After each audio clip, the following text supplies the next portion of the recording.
Joining us now is Rebeccah Heinrichs, Hudson Institute Senior Fellow and Military Fellow. Thank you so much for joining us.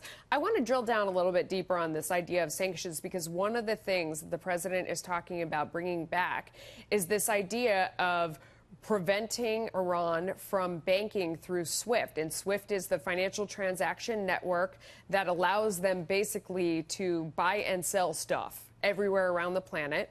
And the way, if I understand it correctly, correct me if I'm wrong, that the president would be able to do that is by sanctioning SWIFT and anyone that deals with them if they deal with Iran. Is that right? And what would be the impact?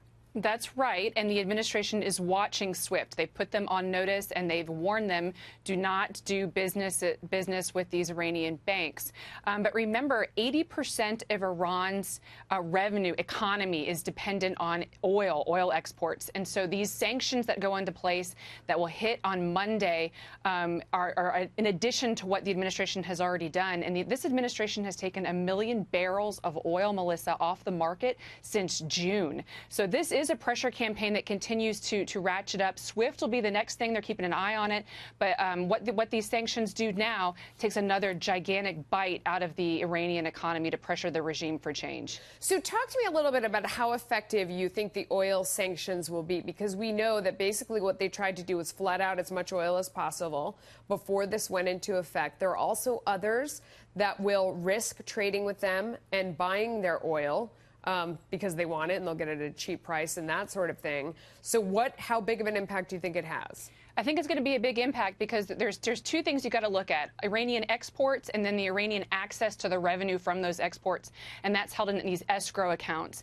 The United States is watching these escrow accounts, and none of that revenue that they're going to make from what's left of that the sanctions don't hit, that comes out of the Iranian country, they don't get to use any of that for their malign activities, for their support for terrorism, for any of the malign activities they've been doing, their support for Assad and the Houthi rebels in Yemen. None of that is allowed. And so the Iranians are really strapped. They're going to be heavily strapped for cash. And again, this is all to actually try to change the Iranian regime's behavior, to get them back to the table so this administration can actually have a good deal with the Iranian regime to try to actually get some transparency and to stop their nuclear program. Is that what it's about, though? Because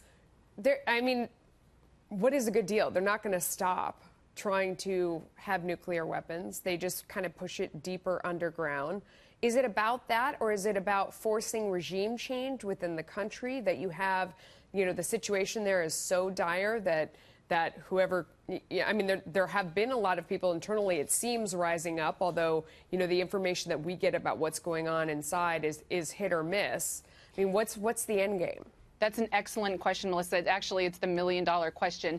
What this administration has said, what it's trying to do, is change the behavior of this regime, and they're doing it by forcing it to its knees to actually make it understand that there is no alternative. They cannot continue being this terrorist regime that harms the Iranian people. Remember, the biggest detriment, the biggest harm to the Iranian people is the Iranian regime. And their support for terrorism, their support for this nuclear program, their malign activities throughout the Middle East. So this administration is trying to force it to make the decision, this isn't working for us. We're going to be crushed. And so it's a kind of a combination, trying to force the regime to make the decision to actually have a more peaceful regime, help the economy of the Iranian people, and stop its nuclear program and let inspectors back in to have a more comprehensive, transparent inspections regime.